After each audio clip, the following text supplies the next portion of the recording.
नमस्कार। आइए स्टार्ट करते हैं इलेक्ट्रिक पोटेंशियल का लेक्चर 17। लेक्चर 16 में हम लोग क्या पढ़ चुके हैं? समांतर प्लेट संधारित्र की धारिता का व्यंजक कितना था? धारिता को C से व्यक्त करते हैं, वो समांतर प्लेट के लिए कितना था? K epsilon not A by D। ये था समांतर प्लेट संधारित्र की धारिता का व्यंजक। अब समांतर प्लेट संधारित्र क्या होता है? दो समतल और समांतर प्लेट लेते हैं एक दूसरे के, तो एक प्लेट को चार्ज दिया जाता है किसी सोर्स से, तो अगर इसको प्लस क्यू चार्ज दिए तो ये चार्ज इस प्लेट पर क्या होता है? फैल जाता है। अब दूसरा, इसी के समांतर वो प्लेट रखना है और इसको क्या करते हैं? अर्थ से कनेक्ट कर देते हैं, तो क्या होता है? इस प्लेट का माइनस चार्ज यहाँ पे बंध जाता है और इसका जो प्लस चार्ज है अर्थ से न्यूट्रल हो जाता है। तो इस सिस्टम को क्या कहा जाता है? समांतर प्लेट संधारित्र। और इसमें हम लोग पिछले क्लास में ये भी पढ़ चुके हैं कि सीम जो होता है K epsilon A by D में K क्या चीज है? तो ये दोनों प्लेट के बीच का जो मीडियम है उसका परावैद्युतांक। तो माध्यम के पास एक गुण होता है, उसको वैद्युत गुण कहते हैं। वो वैद्युत गुण का नाम क्या रखा गया है? परावैद्युतांक। ये इलेक्ट्रिक चार्ज पर लगने वाले फोर्स को प्रभावित करता है। चैप्टर 1 में ऐसा पढ़ाया गया है। अब A क्या है? इस प्लेट का एरिया, और D क्या है? दोनों प्लेट के बीच की दूरी। तो इसका एक्सप्लेनेशन हम लोग पिछले लेक्चर में, मतलब लेक्चर 16 में ले चुके हैं। और आप इस फॉर्मूला को इक्वेशन 1 मान लीजिए। जो आपको लेक्चर 16 में ये फॉर्मूला डिराइव हुआ था उसको क्या मानना है? इक्वेशन 1। और आज जो हम लोग पढ़ने वाले हैं वो है कि ऐसे क्या क्या कारक हैं जो इसके धारिता को प्रभावित करेंगे। मतलब समांतर प्लेट संधारित्र की धारिता को प्रभावित करने वाले कारकों के नाम लिखने हैं हम लोगों को। तो एक पॉइंट बना लेते हैं, समांतर प्लेट संधारित्र की धारिता को प्रभावित करने वाले कारक। तो हम लोगों को समांतर प्लेट संधारित्र की धारिता को प्रभावित करने वाले कारकों के नाम लिखने हैं। वो क्या क्या चीज? ये तो पिछले क्लास में ही हम लोग पढ़ चुके हैं और इसको क्या मान रहे हैं? इक्वेशन 1। देखिए, चूंकि समांतर प्लेट संधारित्र की धारिता क्या होती है? K epsilon not A by D। और इनमें हम लोग सब चीज को पहचानते हैं। एप्सिलॉन नॉट क्या है? ये है विद्युतशीलता, वायु की विद्युतशीलता। इसके बीच में जो भी माध्यम उपस्थित है वो उस माध्यम की विद्युतशीलता है K एप्सिलॉन नॉट, और अगर सिर्फ वायु रहता तो एप्सिलॉन नॉट। अब देखते हैं कि ये जो धारिता है किन किन चीजों पर निर्भर कर रही है। तो K पर निर्भर कर रही है। K बदल देंगे तो C बदल जाएगा। एप्सिलॉन नॉट कांस्टेंट है, इसको चेंज नहीं कर सकते हैं, तो इस पर निर्भर नहीं कर रहा है।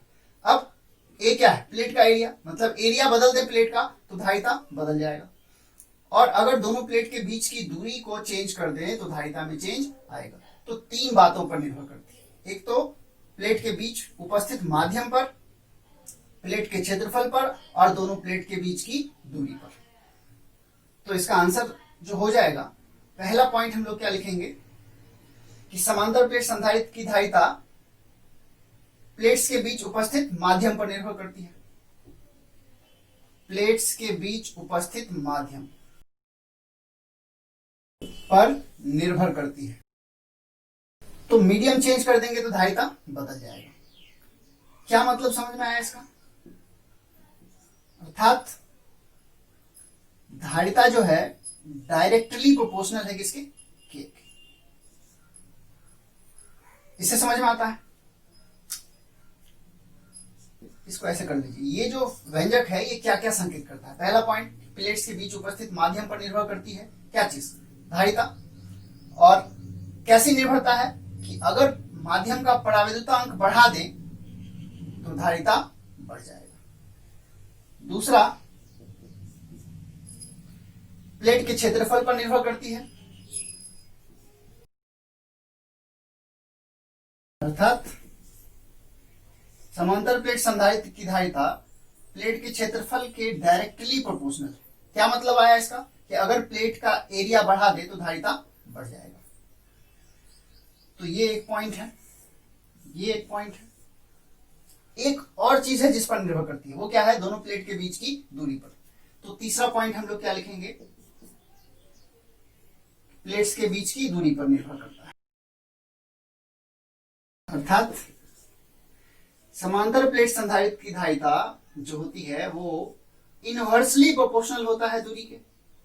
मतलब दूरी बढ़ा देंगे तो धारिता घट जाएगा। मतलब दो प्लेट के बीच की दूरी जितनी कम रहेगी उसकी धारिता उतनी ज्यादा होगी। तो हम लोगों को दूरी कम रखना चाहिए अगर धारिता बढ़ाना है तो। ये भी एक पॉइंट है। तो किन किन कारकों पर निर्भर करती है? तो ये तीन कारक है जिसपे समांतर प्लेट संधारित्र की धारिता निर्भर करती है। पहला, प्लेट के बीच उपस्थित माध्यम पर। दूसरा, प्लेट के क्षेत्रफल पर। तीसरा, प्लेट के बीच के दूरी पर। कैसे निर्भरता है? अगर ज्यादा परावैद्युतांक वाला माध्यम रखे तो धारिता ज्यादा होगा। अगर प्लेट का क्षेत्रफल बढ़ा दे तो धारिता बढ़ जाएगा। और प्लेट के बीच की दूरी पर कैसी निर्भरता है? इनवर्सली। अगर दूरी घटा दे तो धारिता बढ़ जाएगा, अगर दूरी बढ़ा दे तो धारिता घट जाएगा। तो पहले इसको नोट कीजिए, फिर आगे बढ़ते हैं हम लोग। नेक्स्ट पॉइंट लिखेंगे, यदि समांतर प्लेट संधारित्र के प्लेट्स के बीच केवल वायु स्थित हो तो धारिता C बराबर कितना? इसको ऐसे भी लिख सकते हैं, धारिता C बराबर वाट। किसकी धारिता? समांतर प्लेट संधारित्र की धारिता। कब? जब उनके प्लेट के बीच क्या स्थित हो? वायु। मतलब उन प्लेट्स के बीच, दो प्लेट जो होते हैं उन दो प्लेट के बीच में अगर एयर है तो धारिता कितनी होगी? देखिए, धारिता का हम लोग जो फॉर्मूला पढ़े हैं वो क्या है समांतर प्लेट संधारित्र की धारिता का? K epsilon not A by D। But for air, मतलब वायु के लिए K का वैल्यू कितना होता है? 1। हम लोग जानते हैं इसको। Therefore, अब K की जगह क्या आ जाएगा? 1। C बराबर क्या हो जाएगा? 1 गुना में क्या है? एप्सिलॉन नॉट A बटे D। तो वायु संधारित्र की धारिता कितनी होगी? अतः वायु मतलब एयर समांतर प्लेट संधारित्र। तो अगर ये हम बोल रहे हैं वायु समांतर प्लेट संधारित्र, इसका मतलब है कि प्लेट्स के बीच में क्या है? एयर है। तो उसको हम लोग धारिता को C से संकेत करते हैं। अगर उसके बीच एयर है तो C नॉट से संकेत कर दिए। कितना हो जाएगा? तो 1 से गुना भी कर दे तो कोई फर्क नहीं पड़ेगा, ये 1। तो क्या आया? Epsilon not A by D। तो आप इसे याद रखें। तो क्या था? यदि समांतर प्लेट संधारित्र के प्लेट्स के बीच केवल वायु स्थित हो तो धारिता कितनी होगी? अगर केवल वायु स्थित है तो उस समांतर प्लेट संधारित्र की धारिता को हम लोग क्या बोल रहे हैं? C नॉट बराबर वाट। वो कितना आया? हम लोग किसी भी समांतर प्लेट संधारित्र के धारिता का व्यंजक क्या जानते हैं? K epsilon not A by D। अगर उस प्लेट के बीच एयर स्थित हो तो K का मान, मतलब माध्यम क्या है? एयर। और एयर का परावैद्युतांक कितना होता है? 1। परावैद्युतांक को K से संकेत करते हैं तो C बराबर हो जाएगा 1। K की जगह क्या रखें? 1। फिर गुना में एप्सिलॉन नॉट A है तो गुना एप्सिलॉन नॉट A बटे D। अब इसी को सॉल्व किए तो हमारा क्या आ गया? समांतर प्लेट संधारित्र, जबकि प्लेट्स के बीच क्या स्थित है? एयर भरा हुआ है। तो वो कितना हो जाएगा? Epsilon not A by D। Note कीजिए, फिर आगे बढ़ते हैं हम लोग।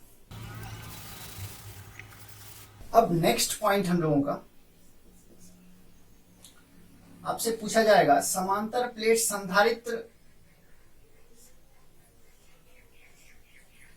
की धारिता और समांतर प्लेट वायु संधारित्र की धारिता का अनुपात क्या होता है?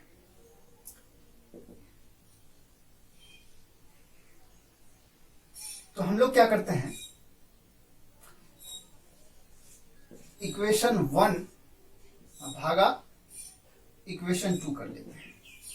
तो क्या संकेत? इक्वेशन 1 हमारा क्या था लेक्चर 16 में? कि एप्सिलॉन A बाई D।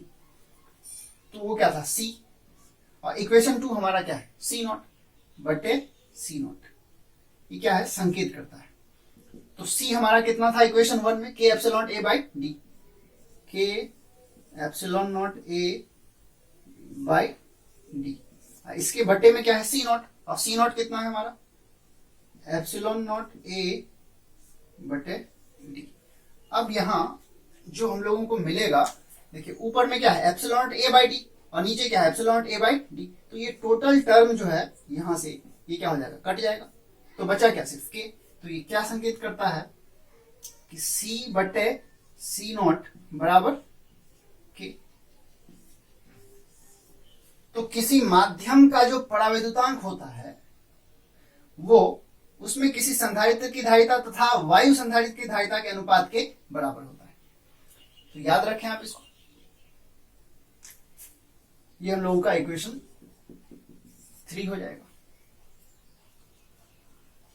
तो किसी माध्यम का परावैद्युतांक क्या है, या ऐसा कहें कि संधारित्र के बीच जो उपस्थित मीडियम है उसका परावैद्युतांक कितना होगा, तो उस संधारित्र की धारिता तथा वायु संधारित्र की धारिता के अनुपात के बराबर होगा।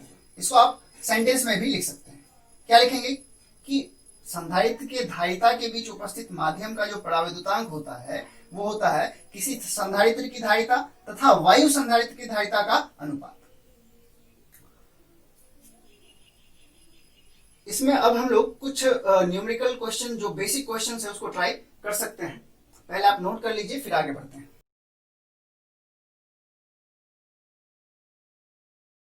तो अब हम लोग क्वेश्चन लेने जा रहे हैं। तो एक क्वेश्चन है वायु समांतर प्लेट संधारित्र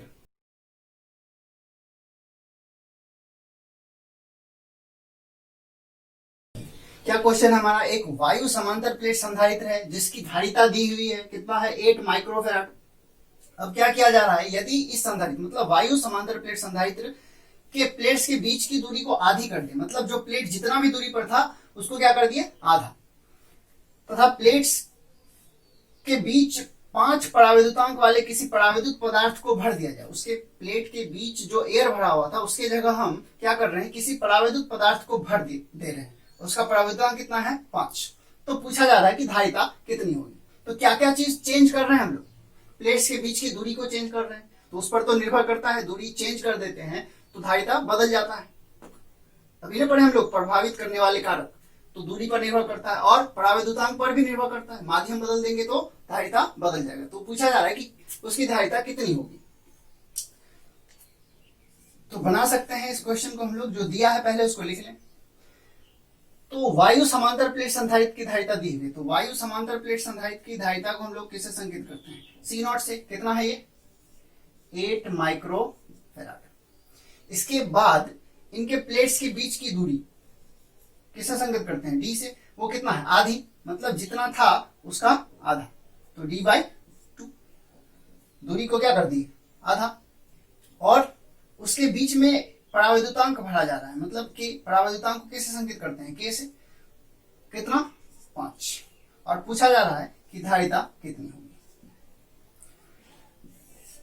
तो धारिता का क्या फॉर्मूला जानते हैं हम लोग, चूंकि C बराबर होता है के epsilon naught A by D, लेकिन यहां पे दूरी कितना है डी बाई 2।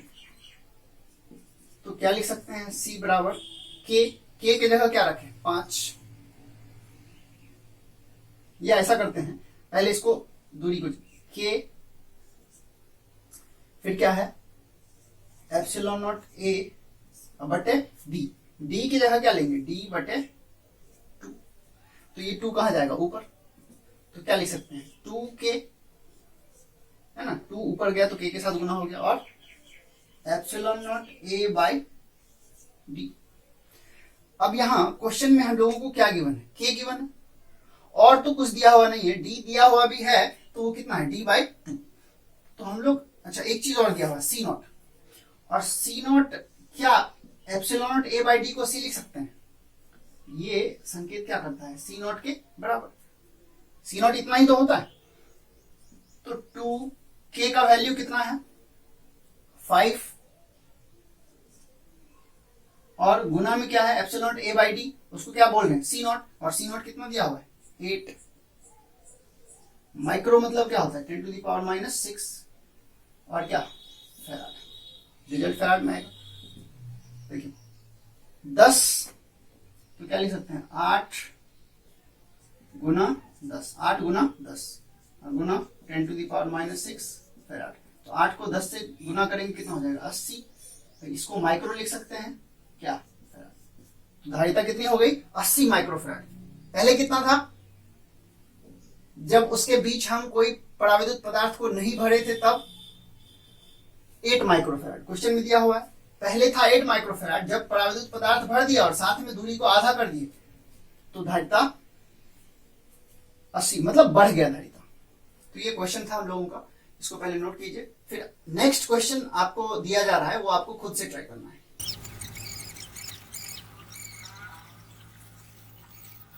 नेक्स्ट क्वेश्चन है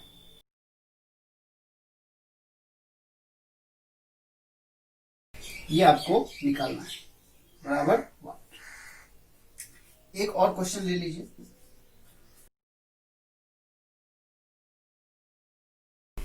तो ये 2 क्वेश्चन है जो आपको खुद से ट्राई करना है। अब हम लोग नेक्स्ट टॉपिक की ओर बढ़ते हैं।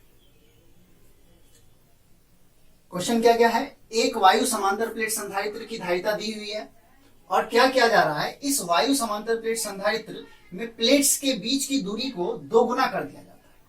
जितना भी डिस्टेंस है उसको क्या कर दिया गया, डबल कर दिया गया, तो धारिता बदल जाएगा और कितना होगा वो आपको ज्ञात करना है। दूसरे क्वेश्चन में क्या है कि एक वायु समांतर प्लेट संधारित्र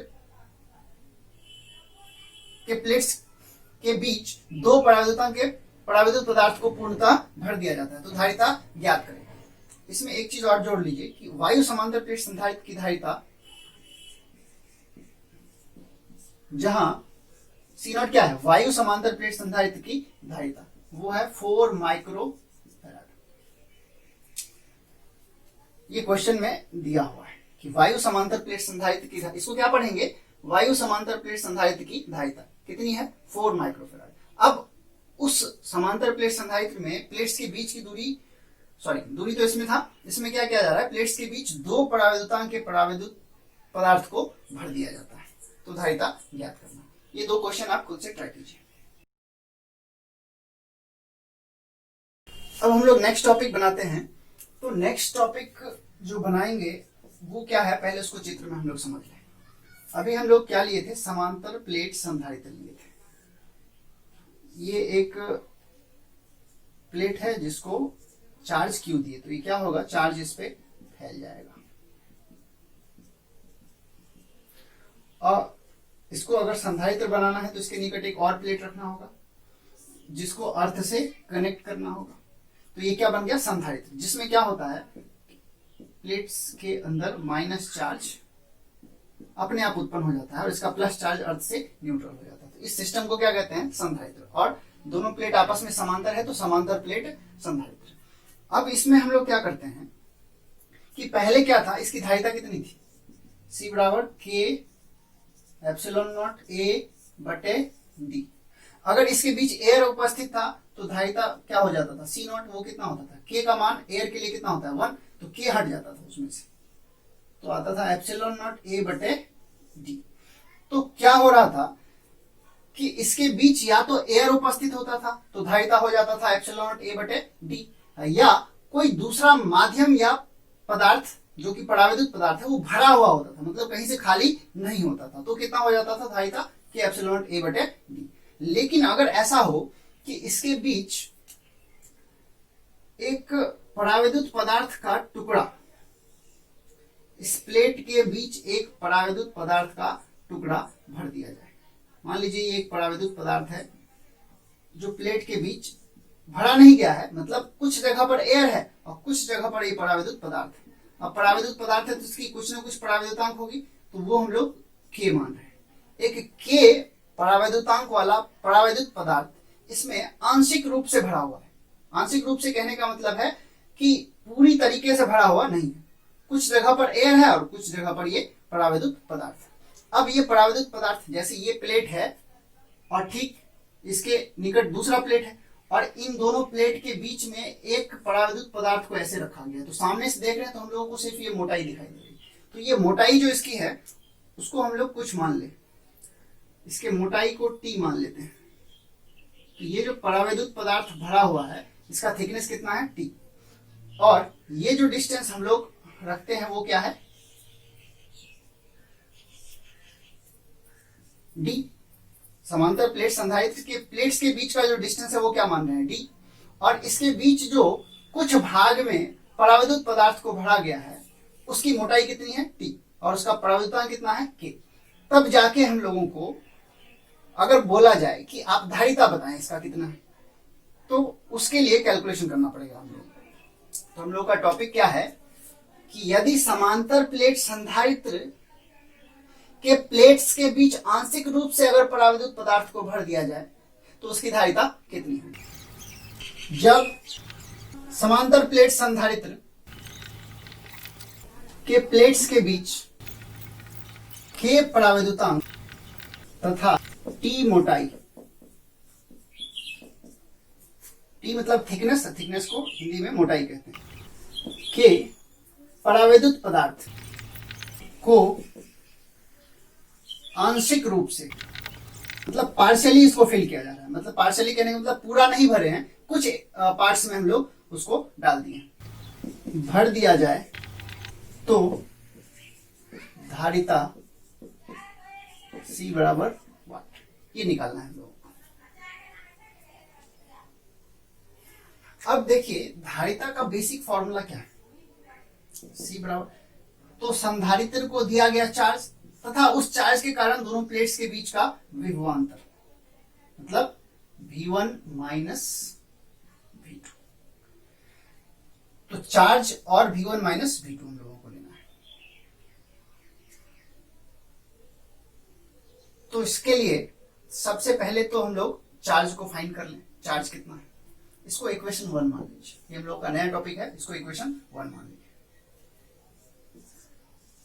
बट Q बराबर क्या हो जाएगा सिग्मा ए, इस प्लेट का एरिया कितना ए, और इस पर चार्ज कोई पॉइंट चार्ज नहीं है, फैला हुआ है चार्ज। तो जब चार्ज वितरित होता है तो उसमें हम घनत्व की बात करते हैं। तो यूनिट एरिया में अगर सिग्मा चार्ज है तो ए एरिया में कितना हो जाएगा सिग्मा गुना ए। इसका रीजन भी जानते हैं हम लोग गॉस लॉ के अनुसार, चूंकि सिग्मा बराबर क्या होता है Q बटे ए, सिग्मा बराबर क्या होता है Q बटे ए। गॉस लॉ में हम लोग पढ़ चुके हैं, समांतर प्लेट हो या कोई भी हो, अगर उस पर चार्ज फैला हुआ है तो उस पर पृष्ठीय आवेश घनत्व होगा, पृष्ठीय आवेश घनत्व सिग्मा बराबर क्या हो गया Q बटे ए। ए क्या है प्लेट का एरिया, लिख सकते हैं इसको। तथा दोनों प्लेट्स के बीच का विभवांतर है ना, तो विभवांतर V1 माइनस V2, इसको क्या लिख सकते हैं डेल्टा V, और वो कितना हो जाएगा। तो इसके लिए हम लोग पढ़े हैं इलेक्ट्रिक फील्ड गुना dr। क्यों, देखिए हम लोग इलेक्ट्रिक फील्ड के बारे में क्या पढ़े, इलेक्ट्रिक फील्ड का परिमाण जो होता है वो होता है dv बटे dr। dv क्या है दो पॉइंट के बीच का विभवांतर, dr क्या है उन दोनों पॉइंट के बीच की दूरी, और यही इलेक्ट्रिक फील्ड। तो इस तरह से dv बराबर क्या लिख सकते हैं E गुना dr है ना, ये विभव प्रवणता है। विभव प्रवणता जो होता है वो इलेक्ट्रिक फील्ड के परिमाण के बराबर होता है, ऐसा हम लोग चैप्टर 2 में ही पढ़े हैं। तो डेल्टा V की जगह क्या लिख सकते हैं E गुना dr के जगह डेल्टा r कर लीजिए, डेल्टा r। डेल्टा r क्या होगा प्लेट्स के बीच की दूरी, E क्या होगा प्लेट्स के बीच इलेक्ट्रिक फील्ड। अब प्लेट्स के बीच की दूरी और इलेक्ट्रिक फील्ड ये हम लोगों को चाहिए। तो इसमें देखिए इलेक्ट्रिक फील्ड जो होगा प्लेट के बीच वो दो तरह का होगा, एक जो खाली स्थान में काम करेगा और दूसरा जो इस परावैद्युत पदार्थ के बीच में काम करेगा। तो दो तरह का इलेक्ट्रिक फील्ड। तो इलेक्ट्रिक फील्ड जो होगा वो कितने तरह का होगा दो तरह का। तो कुल इलेक्ट्रिक फील्ड क्या हो जाएगा E1 गुना डेल्टा R1 प्लस E2 गुना डेल्टा R2। अब देखिए 1 वाला जो इलेक्ट्रिक फील्ड है वो खाली स्थान का इलेक्ट्रिक फील्ड, और ये 2 वाला जो इलेक्ट्रिक फील्ड है वो परावैद्युत पदार्थ का इलेक्ट्रिक फील्ड। आप इसको लैंग्वेज में भी लिख सकते हैं, हम सिर्फ कैलकुलेट करके निकाल रहे हैं कि इसका धारिता कितना होगा। E1 क्या है, जो समांतर प्लेट संधारित्र के बीच खाली स्थान है जहां एयर भरा हुआ है उसका इलेक्ट्रिक फील्ड, और R1 क्या है, वो डिस्टेंस है जो एयर के लिए बचा हुआ, मतलब इस डिस्टेंस को और इस डिस्टेंस को मान रहे हैं हम लोग, इसको नहीं मान रहे। इसका डिस्टेंस कितना है, T। और E2 क्या है, इस परावैद्युत पदार्थ के बीच का इलेक्ट्रिक फील्ड और इसका डिस्टेंस। तो देखिए अब समांतर प्लेट के बीच जो इलेक्ट्रिक फील्ड होता है वो एयर में कितना होता है, sigma by epsilon not, sigma by epsilon not. अब दूरी कितना है, तो ये टोटल डिस्टेंस d है, इसमें से अगर इसको छांट दे तो एयर का डिस्टेंस निकलेगा कि एयर इस प्लेट में कितने दूर तक भरा हुआ है। देखिए ये पूरा डिस्टेंस क्या है, d। इसमें से ये वाला जो डिस्टेंस है जिसमें एयर नहीं है उसको हटा दे तो ये वाला डिस्टेंस कितना है, t। तो d माइनस टी, इस टोटल में से इसको छांट दे तो d माइनस टी, तो d माइनस टी डिस्टेंस में एयर है, तो इस डेल्टा R1 की जगह क्या हो जाएगा, d minus T plus E2 परावैद्युत पदार्थ के बीच का इलेक्ट्रिक फील्ड, वो कितना हो जाएगा, सिग्मा, चूंकि ये परावैद्युत पदार्थ है तो k एप्सिलॉन नॉट, और R2 क्या है, इसका डिस्टेंस, वो कितना है, t। तो बताइए कितना हो जाएगा ये, तो सिग्मा एप्सिलॉन नॉट तो कॉमन आ गया, सिग्मा बटे एप्सिलॉन नॉट दोनों में है, अंदर में क्या बचा, d minus T, d minus T plus t बटे k, इतना हो रहा है। ये क्या निकला हम लोगों का, विभवांतर V1 माइनस V2, ये हम लोगों को चाहिए था। आप इसको लैंग्वेज में लिख सकते हैं, E1 क्या है, जो खाली स्थान है जिसमें एयर भरा हुआ है उसका इलेक्ट्रिक फील्ड है। R1 क्या है, वो डिस्टेंस है जहां एयर है, तो एयर कितने डिस्टेंस में एयर फैला हुआ है, तो सिर्फ इस थिकनेस को अगर हटा दे तो यहां पर एयर है और यहां पर एयर है, तो ये टोटल अगर d है इसमें से ये छांट दे t, तो d माइनस टी में एयर भरा हुआ है, तो वो वाला डिस्टेंस हो गया। अब R2 कौन सा डिस्टेंस है, जितने दूर में हमारा परावैद्युत पदार्थ फैला हुआ है, तो प्लेट्स के बीच t थिकनेस तक परावैद्युत पदार्थ फैला हुआ है, तो R2 की जगह क्या ले ली, t, और परावैद्युत पदार्थ के बीच जो समांतर प्लेट के बीच रखा हुआ है उसका इलेक्ट्रिक फील्ड कितना होगा, सिग्मा बटे के एप्सिलॉन नॉट, पतली गली के बीच का इलेक्ट्रिक फील्ड सिग्मा बटे के एप्सिलॉन नॉट।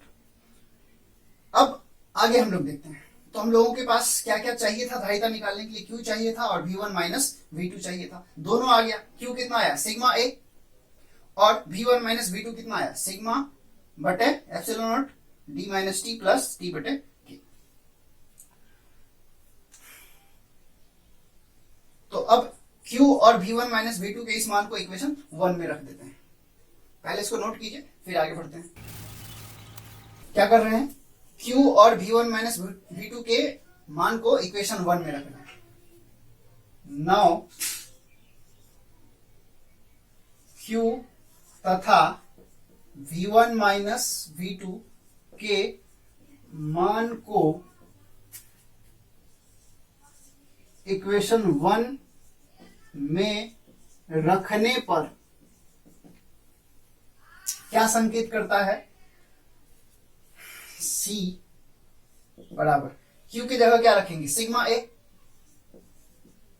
बटे, अब V1 माइनस V2 इक्वेशन 1 में है, उसकी जगह पर क्या रखेंगे, सिग्मा बटे एप्सिलॉन नॉट, सिग्मा बटे एप्सिलॉन नॉट, कोष्ट में क्या है, d माइनस टी प्लस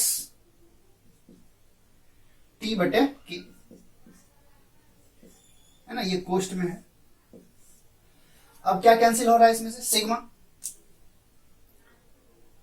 तो सिग्मा हो गया कैंसिल, तो क्या बचा है, ऊपर में a बच रहा है और नीचे बच रहा है, अच्छा epsilon not a, epsilon not भी ऊपर जाएगा बटे में a, तो एप्सिलॉन नॉट a, और नीचे क्या बचा, d minus T plus t बटे k, तो ये जो धारिता है निकला है, किसका निकला है? समांतर प्लेट संधारित्र की धारिता। कब? जब प्लेट के बीच आंशिक रूप से किसी परावैद्युत पदार्थ को रख दिया जाए, मतलब पूरा भरा हुआ नहीं है, सिर्फ टी मोटाई तक भरा हुआ है। अतः आंशिक रूप से भरे हुए समांतर प्लेट संधारित्र की धारिता C बराबर हो जाएगा एप्सिलॉन नॉट A बटे D minus T plus T बटे K। ये व्यंजक होगा जब हम प्लेट्स के बीच कुछ भाग में परावैद्युत पदार्थ को रख दें। इसको इक्वेशन 2 मानिए। नोट कीजिए। अब यहां देखिए कि इस टर्म में और इस टर्म में कॉमन आ रहा है। इन दोनों को अगर एक साथ ले लें तो टी कॉमन आ जाएगा। इसको एक और तरीके से भी लिखा जा सकता है। सी बराबर हो जाएगा एप्सिलॉन नॉट ए बटे डी। अब इन दोनों में से टी को माइनस टी को कॉमन ले लेते हैं, माइनस टी। इन दोनों में से टी मतलब ये है माइनस टी और ये क्या है प्लस टी बाई के। तो इनमें से माइनस टी को कॉमन लिए, तो यहां क्या बचा 1, क्योंकि माइनस टी से 1 को गुना करेंगे फिर क्या आ जाएगा माइनस टी, तो यहाँ माइनस टी है और फिर यहाँ का माइनस हो जाएगा।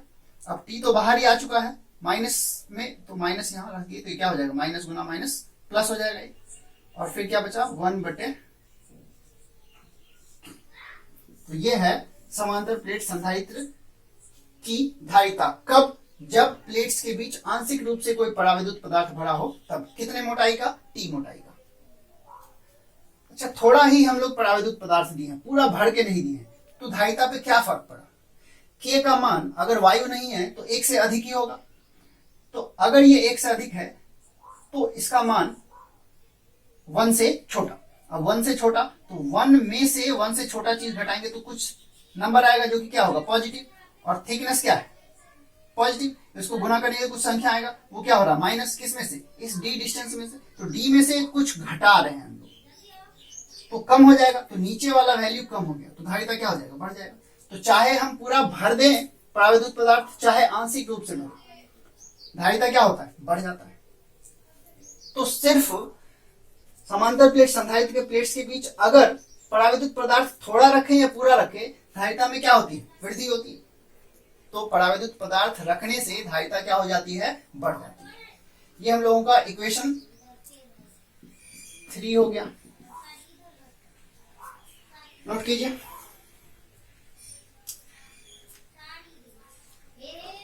अब हम लोग नेक्स्ट पॉइंट लेंगे, इसको नोट में कर दीजिए। इसको नोट में लिखना है। एक स्पेशल केस बनाते क्या है कि हम लोग एक संधारित्र लेते हैं, समांतर प्लेट संधारित्र। इसको चार्ज दिया जा रहा है तो यहाँ पर प्लस चार्ज उत्पन्न हो जाएगा और यहाँ पर माइनस चार्ज उत्पन्न हो जाएगा। अब क्या करते हैं, इस समांतर प्लेट संधारित्र के बीच में अलग अलग मोटाई तथा अलग अलग परावैद्युतांक के पदार्थ को रख देते हैं आंशिक रूप से। यहाँ पे एक परावैद्युत पदार्थ है जो रख दिया गया है, यहाँ पर एक परावैद्युत पदार्थ है जो रख दिया गया है, और यहाँ पर एक परावैद्युत पदार्थ है जो रखा गया है। इस तरह से बहुत सारे हो सकते हैं। इस परावैद्युत पदार्थ की मोटाई T1, इसकी मोटाई T2 और इसकी मोटाई T3। Thickness T for thickness, तो इसको हम लोग मोटाई को T1, T2, T3। अब ये जो अलग अलग परावैद्युत पदार्थ है सबका परावैद्युतांक भी अलग अलग है। इसका परावैद्युतांक मान लेते हैं K1, इसका परावैद्युतांक मान लेते हैं K2 और इसका परावैद्युतांक मान लेते हैं K3। क्या कर रहे हैं हम लोग? समांतर प्लेट संधारित्र के प्लेट्स के बीच अलग अलग परावैद्युतांक के परावैद्युत पदार्थ को आंशिक रूप से भर रहे हैं, मतलब पूरा नहीं भरा गया है, आंशिक रूप से भरा गया है। कितने कितने मोटाई का? T1, T2, T3, अलग अलग मोटाई का। ये 4 भी हो सकता है, 5 भी हो सकता है। तो इसकी धारिता चाहिए हम लोग। धारिता C बराबर वाट। इस समांतर प्लेट संधारित्र की धारिता चाहिए। इसको हम सेंटेंस में कुछ नहीं लिख रहे हैं, आप लोगों को समझना है, चाहे तो आप लिख सकते हैं। क्या कर रहे हैं, एक समांतर प्लेट संधारित्र ले रहे हैं, उसमें आंशिक रूप से अलग अलग परावैद्युतांक के परावैद्युत पदार्थ को उस प्लेट के बीच भरते हैं, जिसकी मोटाई T1, T2 और T3 है। मोटाई कितनी है, T3।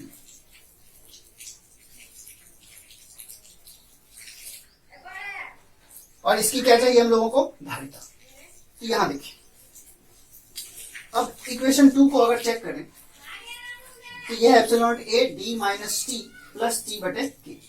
अब डी तो दोनों प्लेट के बीच की दूरी है, मतलब ये वाला डिस्टेंस है, और टी क्या है, थिकनेस। तो थिकनेस कितना हो जाएगा इसका बताइए, T1 plus T2 plus T3 thickness हो जाएगा। और परावैद्युतांक, तो इक्वेशन 2, यह है इक्वेशन 2। इक्वेशन 2 क्या संकेत करता है, देखिए C बराबर है ना, C बराबर क्या है, एप्सिलॉन नॉट A बटे क्या है D, फिर क्या है माइनस, और T क्या है, थिकनेस। किसकी थिकनेस, जो परावैद्युत पदार्थ प्लेट के बीच रखे हैं उसकी। तो थिकनेस कितनी है, total thickness T1 plus T2 plus T3। तो इसको क्या लिखेंगे, T1 plus T2 plus T3। अगर और भी होता तो T4 T5 सबको जोड़ देते। इसके बाद फिर क्या है, प्लस थिकनेस। तो पहले परावैद्युत पदार्थ का थिकनेस T1 बटे K1, फिर दूसरे परावैद्युत पदार्थ T2 और उसका परावैद्युतांक K2, और तीसरे का T3 बटे K3। तो ये फॉर्मूला हो जाएगा हम लोगों का किसका, कि जब समांतर प्लेट संधारित्र के बीच आंशिक रूप से परावैद्युत पदार्थ को भर रहे हैं और एक से अधिक परावैद्युत पदार्थ को भर रहे हैं, तब। ये हमारा नोट का पहला पॉइंट। अब सेकंड पॉइंट। अब सेकंड पॉइंट में हम लोग क्या कर रहे हैं, इसको फर्स्ट ही बना लीजिए, ये नोट का पहला पॉइंट और ये नोट का दूसरा पॉइंट। अब दूसरे पॉइंट में क्या कर रहे हैं, यहां जो आपको खाली दिख रहा है इसको क्या करते हैं, पूरा भर देते हैं। अब खाली नहीं, तो उसके लिए अलग से फिगर बना लीजिए। अब क्या कर रहे हैं, एक समांतर प्लेट संधारित्र ले रहे हैं, क्या दिए इसको, चार्ज। तो ये क्या हो जाएगा, प्लस चार्ज बन जाएगा यहाँ पे। और अगर समांतर प्लेट है तो एक प्लेट और इसके निकट रखना होगा, जो कहां से कनेक्ट होगा, अर्थ से। अब यहाँ क्या आ जाएगा, माइनस चार्ज। अब इसके बीच हम पूरा परावैद्युत पदार्थ को भर देते हैं, अलग अलग परावैद्युतांक। तो ये एक परावैद्युत पदार्थ भरा हुआ है, दूसरा इसके निकट ये भरा हुआ है, तीसरा पूरा भरा हुआ है, कहीं से खाली नहीं, अलग अलग है। इसका परावैद्युतांक K2, इसका परावैद्युतांक K3 और इसका परावैद्युतांक K1। इसकी मोटाई T1, इसकी मोटाई T2 और इसकी मोटाई T3। कहीं से भी खाली नहीं है इसमें। प्लेट के बीच जितना भी एरिया था, वॉल्यूम था, उन सब में क्या कर दिया, परावैद्युत पदार्थ को भर दिया। क्या एक ही परावैद्युत पदार्थ को भरे हैं, तो आंसर है नहीं, अलग अलग परावैद्युतांक के परावैद्युत पदार्थ को भर दिया। मतलब ये D डिस्टेंस तक, मतलब इन प्लेट के बीच में जितना भी डिस्टेंस है वो कितना है, D, और उसमें क्या भर दिया गया है, परावैद्युत पदार्थ। तो C बराबर 1। तो इस केस के लिए C कितना हो जाएगा, इक्वेशन 2 क्या संकेत करता है, C बराबर एप्सिलॉन नॉट A बटे D माइनस टी। तो D माइनस क्या है, T1 plus T2 plus T3। यह है टोटल थिकनेस जिसमें परावैद्युत पदार्थ को भरा गया। अब प्लस T बटे K।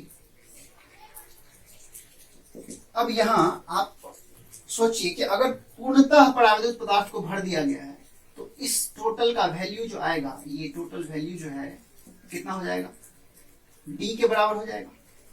तो T1 plus T2 plus T3 को क्या लिख सकते हैं, डी लिख सकते हैं। तो डी माइनस डी क्या हो जाएगा, 0।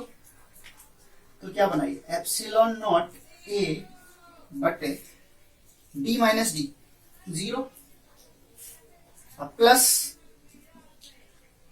टोटल थिकनेस कितना है T1 बटे K1 प्लस T2 बटे K2 प्लस T3 बटे K3। या आप यहां भी ले सकते हैं इसको कैसे लिख सकते थे, इक्वेशन 2 है ना हमारा, ये है इक्वेशन 2। तो T1 बटे K1 प्लस T2 बटे K2 प्लस T3 बटे K3, ये था। और इसको हम लोग इक्वल कर रहे हैं यहां समझिए फिर से, D माइनस टी। तो T क्या है, उस परावैद्युत पदार्थ की मोटाई है या लेंथ है इसके बीच जिसको हम भर रहे हैं। तो भर जो रहे हैं वो अलग अलग परावैद्युत पदार्थ को भर रहे हैं, लेकिन टोटल थिकनेस कितना है उसका, पूरा भरा हुआ है तो D के बराबर। ये टोटल जो है इसमें पूरा तरीके से अगर भर दिया जाए तो D के बराबर। तो T जो है D के बराबर हो गया। तो D माइनस टी क्या हो जाएगा, D माइनस टी 0 है ना। ये T1 plus T2 plus thickness की बात करें तो 0, तो यहां लिख दिए 0 प्लस T1 बटे K1 प्लस T2 बटे K2। अब नेक्स्ट जो हम लोगों का फाइनल फॉर्मूला आ जाएगा इस केस के लिए, वो क्या हो जाएगा,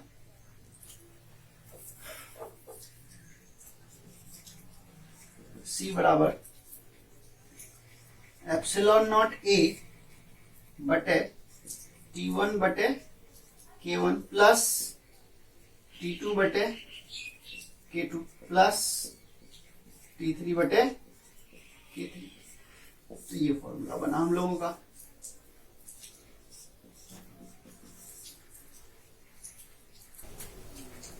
चलिए नोट कीजिए। आज के लिए इतना ही, मिलते हैं अगले वीडियो में, तब तक के लिए गुड बाय।